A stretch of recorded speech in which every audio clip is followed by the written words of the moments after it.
What's going on, guys? I've got here a GMC Sierra 1500 and I'm using this truck to point out to you the location of the headlight fuses, the relays for the headlights, your fog light fuses and relays, as well as your daytime running lights, your high beams, your low beams. All of that can be found underneath this cover here.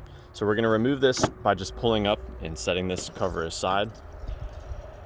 I'll start with the relays. So we've got a fog light relay right here. We've got a low beam relay here.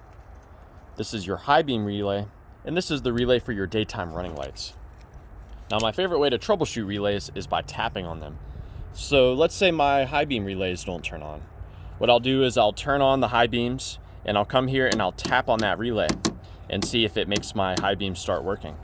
Sometimes relays can get stuck, and by tapping on the relay or wiggling the relay, you can temporarily cause it to work again. Another troubleshooting step you can do is you can remove the relay and you can swap in a different one. So let's say my high beams do not work, but my fog lights do.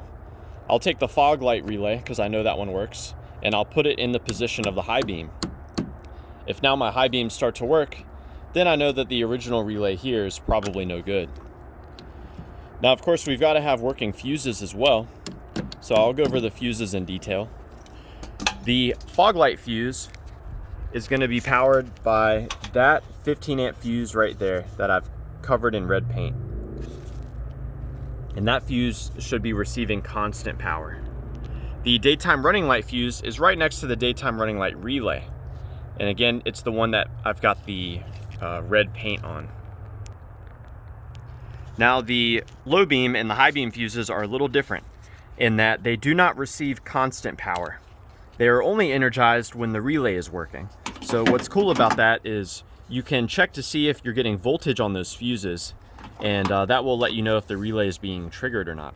So we've got the high beam and the low beams here. So these 4 10 amp fuses here.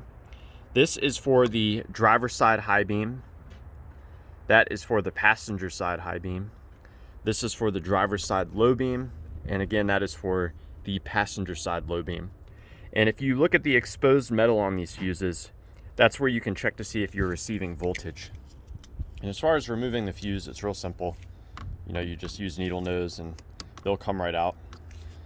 And that's what a good fuse looks like there.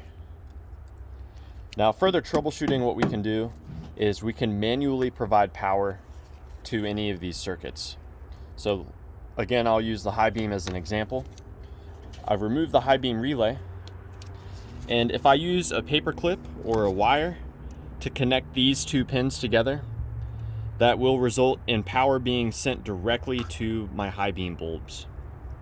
So if I connect these 2 and my high beams do not turn on, then I know that the bulbs themselves are bad, or I might have a bad connection somewhere.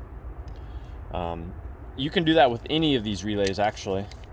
So it's the same 2 relays, so it's the diagonal. So I'll just go and remove, here's the daytime running light. I've got it color coded in red there. My low beams.